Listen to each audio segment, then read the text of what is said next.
오늘이 TV 66번째 이야기입니다. 재판에 대한 이야기를 해보겠습니다. 재판이 중요해졌죠. 재판 중요했던 걸 몰랐나? 솔직히 몰랐습니다. 기자로서는. 제가 현장을 뛰던 기자 시절에는 검찰 기소 단계쯤 되면 사실상 취재가 끝이 났었어요. 기소 내용이 워낙 자세하게 공개가 됐고 예상 형량까지 재판 전에 다 기사를 쓸 정도였으니까요. 법원 판결은 징역 몇 년, 한 줄 정도 기사 썼습니다. 중간에 수십 차례 공판이 열리죠. 이게 특별한 경우를 빼고는 취재한 경우는 드물었다는 기억이 납니다. 그런데 요즘 공판은 매우 흥미진진해졌어요. 기자들이 공판에 일일이 들어가서 취재하고 보도를 합니다. 미국처럼 돼버렸어요.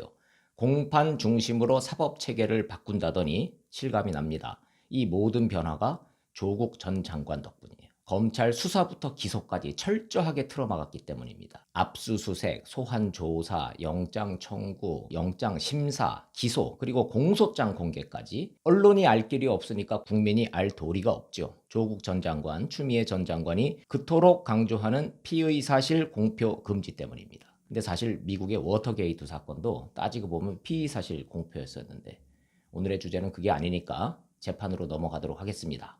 재미난 사실은요. 조국 장관이 그토록 주장했던 공판 중심주의, 그 덕을 제일 먼저 본 건 조국의 가족과 본인이었는데 그 매서운 맛을 제일 먼저 본 것도 조국과 그 가족입니다. 정경심 교수 첫 불구속 재판 열렸습니다. 제자가 나와서 불리한 증언을 했죠. 제자 이름 도용해서 연구부 빼돌린 그 액수 딸랑 320만 원, 그 치졸함이 공판 과정에서 그대로 다 드러났습니다. 재판정 밖에서는 정경심은 무죄다 이런 구호가 외쳐 나왔는데 정경심 피고인 들어서자마자 재판부가 한 방 탁 매기고 시작하더군요. 피고를 구속 만기로 석방했다고 해서 무죄나 집행유예 선고를 말하는 게 아니다. 불필요한 오해는 하지 마시라. 서울중앙지법 형사 합의 25부입니다. 부장판사가 임정엽, 권성수, 김선희 세 분인데 다시 구속될 경우의 수를 경고를 했습니다. 도주나 증거인멸, 허가 없이 재판에 안 나올 경우 이거야 의례적으로 하는 얘기고 강조한 대목은 여기였습니다. 증인을 직접 만나거나 전화 등을 통해서 증언을 번복하도록 부탁하거나 강요할 경우 증인으로 채택됐거나 향후 증인으로 채택될 사람에게 같은 방법으로 법정 출석 여부 또는 증언 내용에 대해 부탁하거나 강요하는 행위를 하면 추가 구속영장 발부될 수 있다. 또 구속된다. 이런 겁니다. 하나 더 했어요. 조사받지 않은 사람에게 법정에 출석해서 허위 진술을 하도록 부탁하거나 강요하거나 공소사실과 관련된 허위 문서를 작성하거나 이를 법원에 제출하는 행위를 할 경우 추가 구속영장이 발부될 것이다. 이 워낙 위조, 뽀샵 이런 거에 능한 사람이라 이런 뜻일까요? 하여튼 증인 만들지 마라. 증언 번복시키지 마라. 허위 문서 만들 생각 마라. 이 세 가지가 핵심입니다. 그런데 바로 우려했던 일이 벌어졌어요. 증인으로 채택된 한인섭 서울대 법학전문대학원 교수 불출석했습니다. 재판부가 속된 표현으로 열받았어요. 500만 원 과태료 그냥 그 자리에서 부과해버렸습니다. 이게 한 교수가 재판을 하루 앞두고 공무상 일정을 이유로 불출석합니다라고 불출석 사유서를 제출한 거예요. 교수가 공무상 일정이라는 게 뭐가 있겠습니까? 학생들 가르치는 수업 일정을 핑계를 댔는데 코로나 때문에 수업도 없을 것 같은데 하루 앞두고 안 나온다 그러니까 재판부로서는 이게 짜증이 확 난 겁니다. 재판부 표현을 그대로 전달하겠습니다. 소환장을 한 달 전에 받았는데 불출석 사유서를 하루 전에 제출했다. 증언의 거부권이 있다고 하더라도 출석 의무가 면제되는 건 아니다. 오랜 기간 형사법과 인권을 가리키고 현재 한국형사정책연구원장도 맡고 있는 증인이 납득할 수 없는 이유로 불출석했다. 500만 원 과태료 부과하고 계속 거부하면 구인영장 발부할 수 있다고 분명히 전달하세요, 검찰. 이렇게 얘기했어요. 자, 오랜 기간 형사법과 인권을 가르친 교수가 이 뜻이 뭐냐? 이게 배우고 알만한 사람이 더하네. 이거 재판부랑 한번 해보자 이거지. 이런 뜻입니다. 그럼 한 교수는 왜 과태료 500만 원까지 내가면서 증언을 거부했을까? 궁금하시죠? 이 나오면요. 거짓말을 해야 합니다. 위증죄로 처벌받게 돼 있어요. 사실대로 말하면 조국 부부 때문에 자기가 처벌받게 생겼어요. 이래도 처벌, 저래도 처벌, 딜레마에 빠진 겁니다.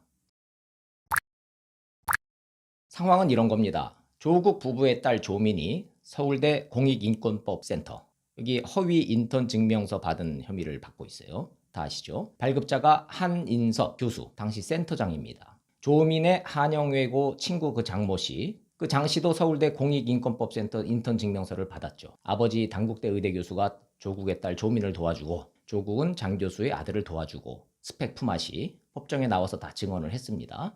근데 장 씨가 받은 서울대 인턴 증명서도 발급자가 한인섭 교수예요. 근데 장 씨는 조국 교수의 딸 조민, 자기랑 고교 동창이니까 아주 잘 아는데 본 적이 없다고 증언을 했잖아요. 근데 한인섭 교수가 증인으로 채택을 되니까 10년 전 일이라 나는 기억이 나지 않는다 이러면서 증언을 거부한 겁니다. 달리 방법이 없었을 겁니다. 과태료 500만 원 내고 말자, 돈으로 때우자 이래야죠. 법정에 나가서 내가 정상 발급한 거다 이렇게 증언을 하면 조민을 못 봤다고 하는 다른 증인들의 증언과 충돌을 하고 맞다 이게 내가 사실 가짜였다 라고 증언을 하면 허위 증명서 발급으로 처벌을 받을 거고 이거 어쩔 거예요. 스트레스만 받고 있는 겁니다. 제3자적 입장에서 상황은 충분히 이해가 되는데 제가 씁쓸한 대목은 이겁니다. 이 최고 지성인이지 않습니까? 교수. 근데 법정에서의 그 행동들이 이게 비겁하고 치졸하고 부정직하고 부정의합니다. 교수, 프로페서, 닥터. 이게 폼나고 존경받고 대접받잖아요. 나라에서도 기업에서도 뭔 일 생기면 자문하고 장관도 하고 청와대 수석도 하고 국회의원도 하고 물론 모든 교수가 다 그렇다는 거 아닙니다. 일부 교수한테만 해당되는 얘기를 좀 하고 있는 거예요. 지금 이번에 걸린. 그런데 재판을 지켜보면서 이게 참 실망이다. 이런 생각은 듭니다. 한인섭 교수, 서울대 법대, 서울대 로스쿨 교수, 형사법 전공인데 증언 거부, 과태료 물고 만답니다. 근데 학생을 어떻게 가리키죠? 그러면 니들도 분리하면 과태료 내고 법정 나가지 마라. 법이 그래. 니들 권리 알았지? 진실? 그게 뭔데? 돈으로 때워. 이렇게 가리킬까요? 조국 전 장관도 학생들한테 형사법 가르친다면서요. 학생들은 거부했다는 거고 이게 다 속아 웃을 일이 벌어지는 겁니다. 다른 데도 아니고 서울대에서. 스펙 품앗이 해준 단국대 의대 교수라는 분 처음에 그랬지 않습니까? 의학 논문 추천서 조민 거 외국 대학 간다고 해서 해준 건데 나중에 보니까 고대 같더라고 이렇게 인터뷰했어요. 그럼 외국 대학 입시에 보내는 서류는 대충 허위로 만들어서 보내도 되는 거고 국내 대학은 신경 쓴다 이런 뜻입니까?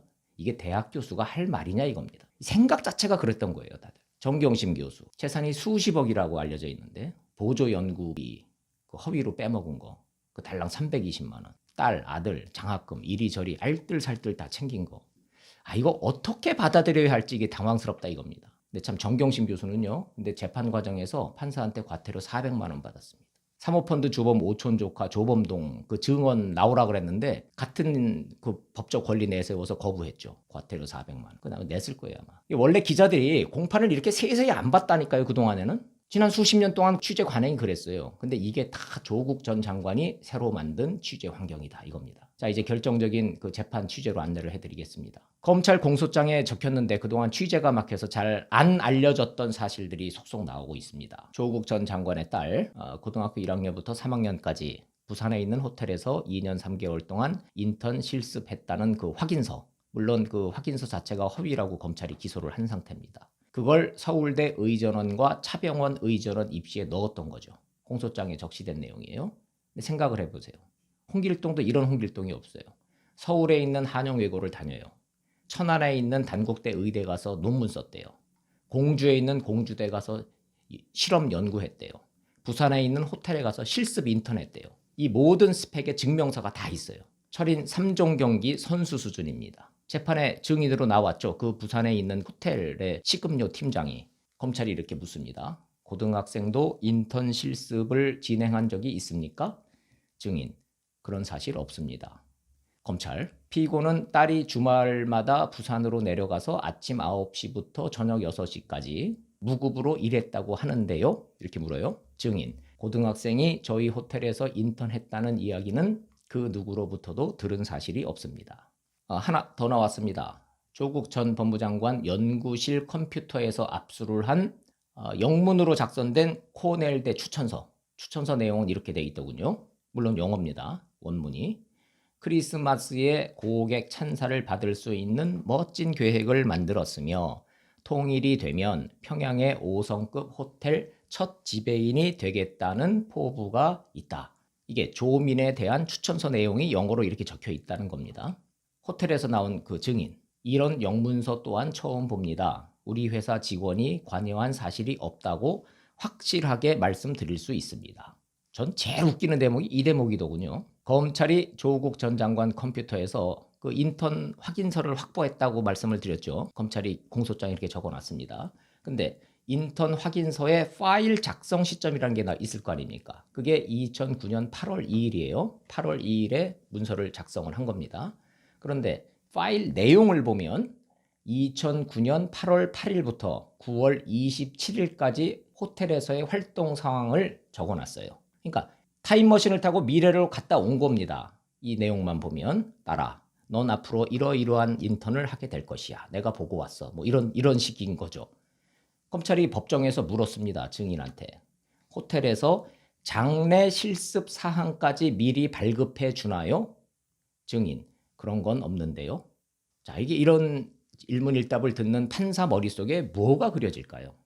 딱 한 명, 정경심 교수한테 유리한 증언을 한 증인이 하나 나오긴 했습니다. 한영외고 친구 장모 씨가 왜 그 서울대 세미나 동영상에 나오는 인물이 조민 아니라고 왜 증언을 했죠. 완전 거짓이라고.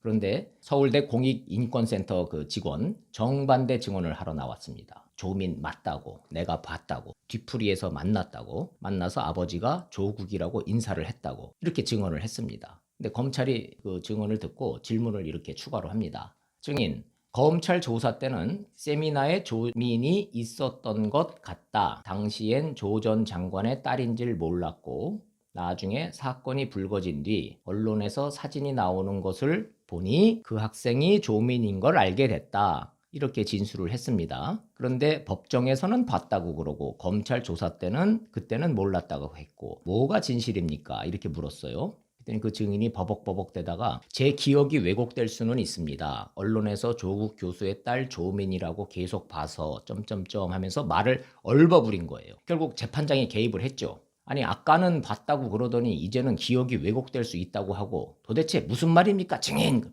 열받아서 버럭 소리를 쳤어요.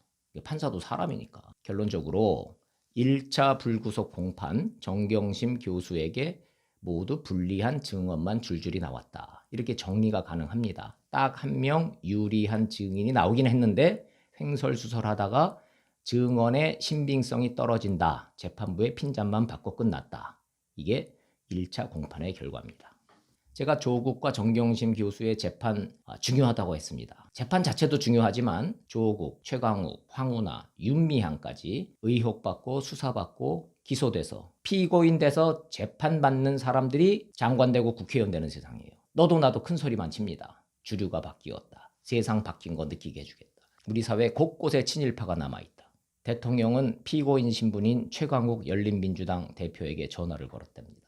격려하고 하신 말씀이 권력기관 개혁에 앞장서라 이 당부를 했대요. 열린민주당은 보도자료까지 내서 대통령 말씀을 토시까지 전달했습니다. 뭘 의미할까요?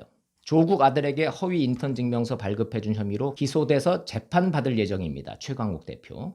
그런데 수사했던 검사, 앞으로 재판을 할 판사 어떤 생각을 할까요? 대통령 말씀, 권력기관 개혁에 앞장서달라. 기소돼서 재판받을 최강욱한테 대통령이 직접. 이게 무슨 뜻일까? 이게 만약에 제가 해당 검사나 판사면요. 잠 못 잘 것 같습니다. 참 그 말 하니까 또 생각났습니다. 작년 9월에 조국 전 법무부 장관 자택 압수수색 당시 기억나시죠? 조국 장관 그 전화 받았던 그 현장 그 검사. 네, 부부장 아무개 검사입니다. 예, 장관입니다. 제 처 상태가 안 좋습니다. 차분히 해주십시오. 네, 예, 절차에 따라 하겠습니다. 그렇게 곤혹스러워했던 검사.